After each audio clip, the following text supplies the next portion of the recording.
Assalamualaikum warahmatullahi wabarakatuh, dan salam sejahtera untuk kita semua. Sebagai pesepeda, apalagi yang sudah lama bergelut dalam dunia persepedaan, kita selalu ingin menjadi lebih cepat, lebih kuat, atau setidaknya lebih sehat dan bugar. Mungkin kita beranggapan bahwa semakin kita rutin bersepeda, kekuatan dan kebugaran tubuh kita akan terus meningkat. Tetapi seiring bertambahnya usia, mau tidak mau, kita harus mengakui bahwa kita mulai kehilangan otot atau bahkan menjadi lemah, tidak sekuat ketika muda. Kehilangan otot akibat bertambahnya usia, bila dibiarkan, maka besar kemungkinan kita mengalami kondisi muskuloskeletal yang disebut sarkopenia. Sarkopenia adalah kondisi yang terjadi ketika tubuh kehilangan massa, kekuatan, serta fungsi otot.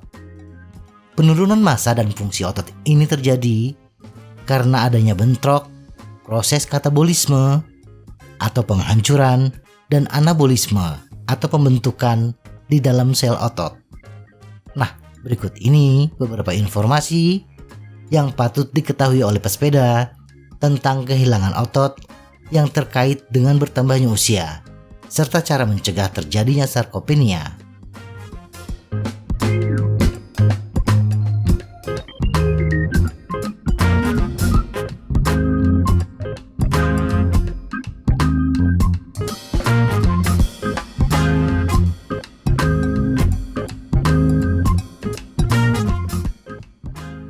Sarkopenia dan kehilangan otot akibat penuaan.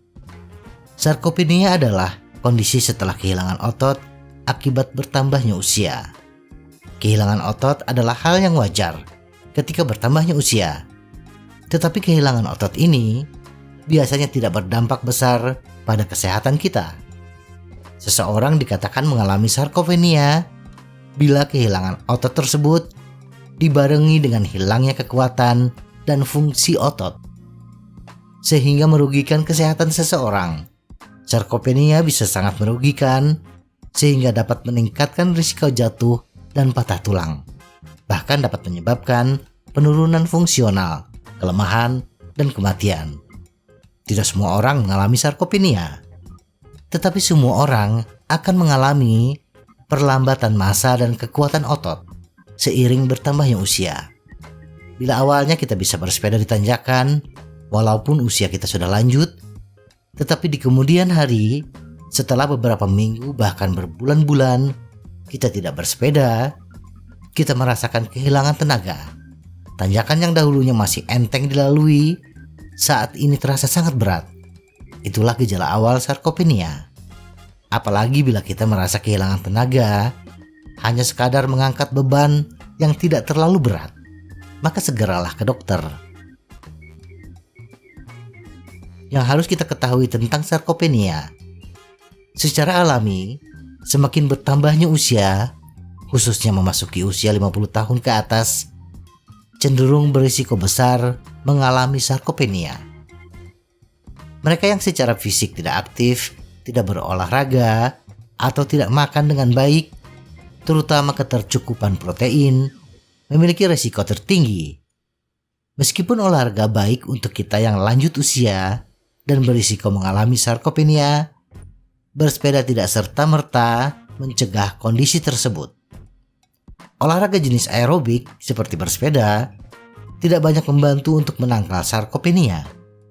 Di samping itu, juga tergantung pada asupan nutrisi kita. Bila kita mengalami defisit kalori, justru akan menambah risiko kita mengalami sarkopenia. Pesepeda jarak jauh yang tidak melakukan latihan kekuatan sama rentannya untuk mengalami sarkopenia dengan individu yang tidak banyak bergerak. Bahkan, pesepeda daya tahan yang tidak melatih kekuatan otot ketika mereka berhenti bersepeda, potensi mengalami sarkopenia akan bertambah besar dibandingkan orang yang tidak aktif bergerak. Bagaimana mencegah sarkopenia? Nutrisi dan olahraga adalah faktor kunci dalam solusi untuk mencegah hilangnya otot dan sarkopenia terkait usia. Aktif bergerak hanyalah separuh dari persamaan. Separuh lainnya adalah nutrisi yang cukup. Penelitian mendukung hal ini. Satu penelitian yang diterbitkan dalam Journal Archive of Gerontology and Geriatrics pada tahun 2019 menemukan bahwa orang dewasa yang lebih tua yang mengkonsumsi suplemen protein setiap hari dan melakukan latihan ketahanan secara teratur selama periode 12 minggu mengalami peningkatan yang lebih besar dalam kekuatan genggaman tangan jika dibandingkan mereka yang hanya berlatih latihan ketahanan. Mengapa? Protein merupakan komponen kunci dalam membangun otot.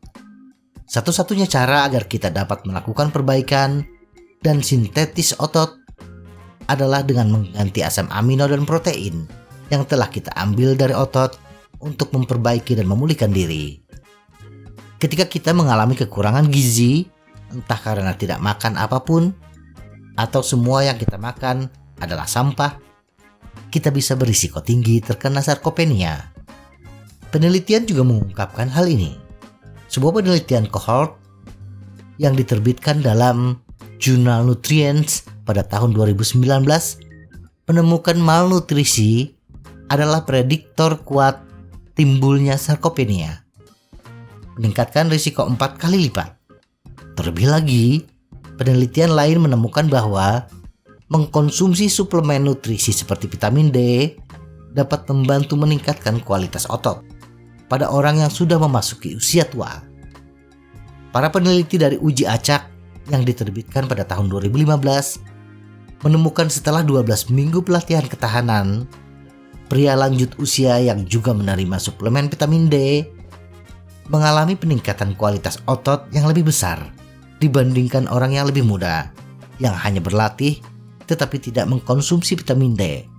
Namun harus diingat, vitamin D tidak berpengaruh pada hipertrofi atau kekuatan otot. Penelitian lain yang diterbitkan dalam Jurnal Geriatrics and Gerontology International pada tahun 2019 mengungkapkan bahwa program 12 minggu yang meliputi latihan beban dengan berat badan, protein, dan suplemen vitamin D adalah cara yang efektif untuk meningkatkan kualitas dan kekuatan otot. Meskipun bersepeda mungkin tidak melindungi kita dari kondisi tersebut, bentuk olahraga lain akan menawarkan beberapa keuntungan untuk otot kita. Sarkopenia mencerminkan atrofi otot, yaitu hilangnya otot, dan hipertrofi adalah perolehan massa otot. Untuk melawan sarkopenia, kita perlu fokus pada pelatihan untuk hipertrofi. Dan untuk melakukan itu, kita membutuhkan latihan ketahanan seperti latihan beban. Semoga informasi ini bermanfaat. Tetap sehat, salam goes.